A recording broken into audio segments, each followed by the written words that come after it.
तर प्रशांत कोरटकरचे नागपुरातील सत्ताधारी लोकांशी संबंध असल्याचं अनिल देशमुख म्हणाले आहेत। प्रशांत कोरटकरला कोण वाचवतंय असा सवाल देखील देशमुखांनी केलाय। नागपूर आणि कोल्हापूर पोलिसांनी एकत्रित कारवाई केल्यास कोरटकर लवकर पकडला जाईल असंही देशमुखांनी म्हटलंय। प्रशांत कोरटकरला कोण वाचवत आहे? नागपुरांचे अनेक लोकांची त्यांच्याशी संबंध आहे,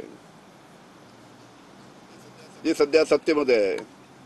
त्याच्यामुळे प्रशांत कोरटकरला लवकरात लवकर पोलिसांनी पकडलं पाहिजे आणि कोल्हापूरचे पोलीस जेव्हा नागपूरला येतात त्याला सुद्धा आपल्या नागपूरच्या पोलिसांनी सहकार्य केलं पाहिजे, कारण की महाराष्ट्राचा पोलीस एक युनिट आहे आमचं।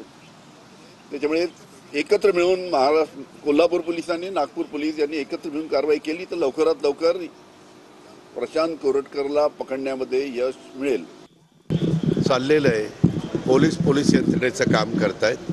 कधी कधी एखादी गोष्ट पकडण्याच्या करता वेळ लागतो, परंतु ते मुद्दाम कुणी प्रयत्न करता अशातला भाग नाही।